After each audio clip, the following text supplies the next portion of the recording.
During your journey into the Harry Potter series, maybe you thought some elements of the universe were magic, but it was actually just a cultural difference. Let's dive into these funny misunderstandings.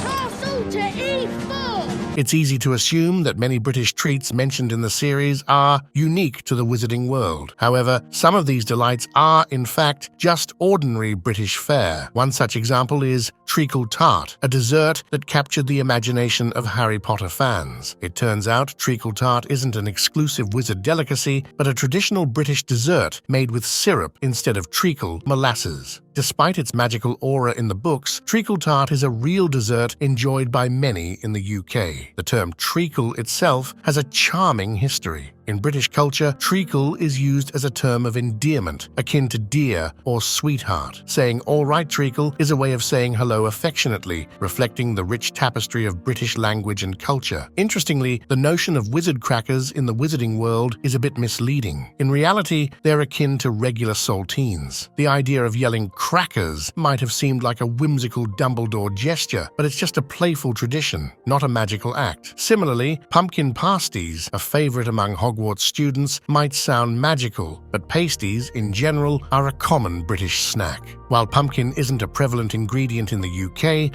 various fillings, both sweet and savory, are used in pasties, making them a beloved on-the-go treat. Additionally, terms like pudding in the Harry Potter series might have seemed specific to wizarding sweets, but in British English, it refers to desserts in general. So, when characters enjoy pudding, it could be any type of dessert, not necessarily a uniquely magical creation. Another surprise for fans is spotted dick, a British dessert that might raise eyebrows due to its name. Despite its unusual moniker, it's a traditional steamed pudding containing dried fruit, usually currants or raisins, and is enjoyed in the UK. Sugar mice are a traditional British confection made entirely of sugar, shaped to resemble mice. They are quite popular and have been enjoyed by generations, often considered a childhood delicacy. In the Harry Potter books, sugar mice are briefly mentioned during a scene where Harry sneaks into Honeydukes, the sweet shop in Hogsmeade. There are ice sugar mice with the tagline, "Hear your teeth chatter and squeak," described in the store. Additionally, there's another mention where Professor Flitwick slips Harry a pack of them after he does an interview for the Quibbler magazine. Interestingly, chocolate frogs, another famous magical candy in the series, also have a real-world equivalent in Britain known as Freddo. Freddo chocolates are similar to chocolate frogs in appearance, though they don't come in the magical animated form as described in the books. Oh, are you doing magic? Let's see then. We will stop talking about food now, and it's fascinating how iconic British accents have become associated with certain fictional characters like wizards. This association is so strong that even kids that were very young when they saw the first Harry Potter movie instantly related the British accent to wizards. The same phenomenon can be seen with pirates, where actor Robert Newton's portrayal in the 1950s became the archetype for all pirates. It's amusing to think that these associations are so strong that people find themselves imitating these accents and connecting them to specific characters or settings. It's a testament to the power of media and popular culture in shaping our perceptions.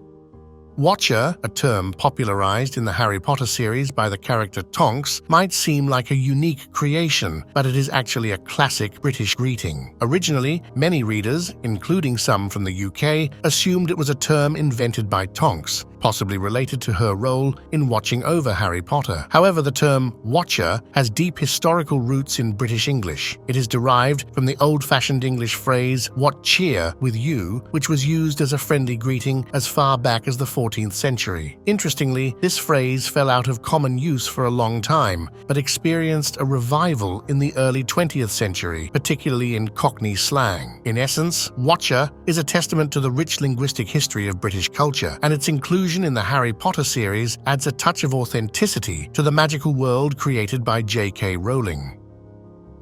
The term prat might be mistaken as some kind of wizard variation of brat, but it's actually just a British slang term. In British English, prat is used to refer to someone who's a fool or an idiot. It's not magical at all. It's just a mild insult in British colloquial language. So when you hear characters in the series using the word prat, they're not casting a spell. They're just calling someone a bit of a fool or an idiot, similar to terms like twit or doofus. The magic in this case is in the whimsical language and the world of Harry Potter, not in the word Pratt itself. Another one of them is the use of the word sacking. For many non-native speakers, including Americans, this term can be quite puzzling when it's used in the context of the sacking of Professor Snape in the books. Some readers might initially think it has something to do with a sack or bag, but it actually means firing or dismissal in British English. This is a quintessentially British way of describing someone losing their job. Americans tend to use fired more commonly when referring to job terminations, while sacking is a less common term in the United States.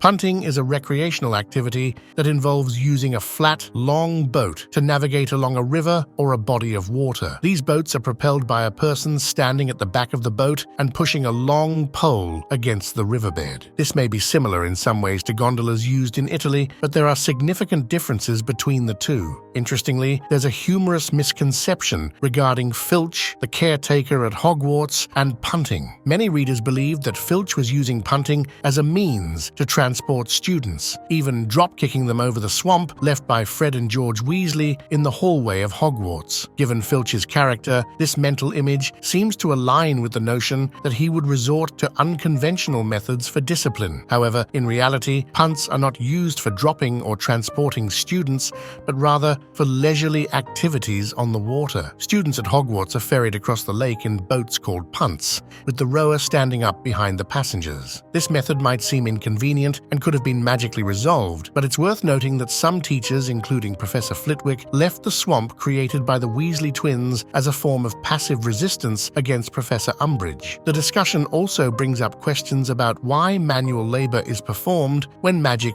could be used. It's suggested that characters like Filch and Hagrid are kept around for various reasons, perhaps due to Dumbledore's willingness to provide opportunities for those who may not easily fit into the wizarding world. Anyway, while punting is indeed a British tradition, the association of Filch with drop-kicking students in punts is a humorous misconception based on the unique and imaginative world of Harry Potter. The night bus is not exclusive to the Harry Potter universe. It is inspired by real-life night buses in Britain. However, the night bus in Harry Potter is depicted as a less than pleasant experience. It's essentially a late-night public transport option for people who have missed their regular trains or buses and is notorious for attracting heavily intoxicated individuals, often resulting in a less than pleasant environment with people who may be drunk, high, or tired.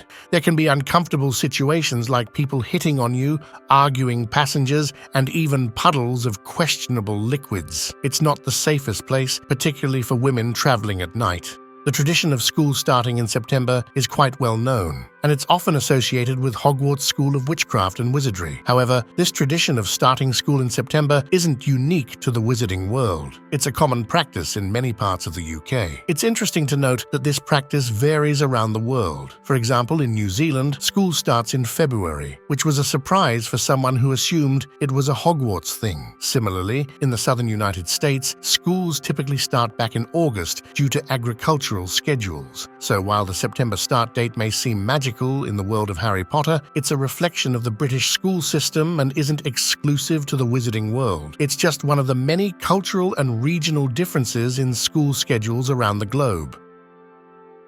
The concept of houses is an integral part of the magical school Hogwarts. However, this tradition of dividing students into houses exists in real-life British schools as well. These houses serve various purposes, including behavioral points, form groups, and intramural sports competitions. This practice is not limited to the UK. Countries like Australia, India, and South Africa also incorporate the house system in their schools. In some places, students wear different ties or uniforms based on their allocated house, and competitions between houses are common, ranging from sports to music contests. Additionally, many readers, especially those outside the UK, might have initially thought that prefects were a fictional term invented for the books. However, prefects are a real part of British school culture, and they are not exclusive to boarding schools. In most British high schools, including both boarding and day schools, you can find prefects. These students, typically in their senior years, are given specific responsibilities policies and authority within the school, including enforcing rules and regulations. In addition to prefects, some schools also have a head boy and head girl who hold leadership positions within the student body. The concept of prefects and similar school leadership roles is not limited to boarding schools, but is common in various types of secondary schools throughout the United Kingdom. The Harry Potter things that are actually just British include the Hogwarts Express, which some people might find magical and amazing. However, it's essentially just a vintage train in England. While it may have a nostalgic charm, it's not special in the sense that it's used for transportation between different destinations. By the way, there is also the Trolley Witch, who operates a snack trolley on the Hogwarts Express. This might seem peculiar to some, but it's actually a common sight on British trains. When you travel in England, you can be surprised to find trolleys with snacks like vinegar crisps available for purchase on the train. This is a similarity between the fictional Trolley Witch and the real-world practice of having snack trolleys on British trains. In the scene where Mrs. Weasley mentions that Ginny's jumper was on the cat, if you pay close attention over her shoulder to the fireplace, you'll notice a cat-shaped clothes hook. This small, quirky detail is an example of the subtle, whimsical world-building that J.K. Rowling incorporated into the series to showcase the unique British charm and creativity of the wizarding world. It's often these small, delightful touches that contribute to the magical and distinct British atmosphere of the Harry Potter universe. I hope you enjoyed the video. Did you know all of these things were actually British? And were there anything else you thought were magic, but it was just British? If so, make sure to share it on the comments section. Thanks for watching. See you soon.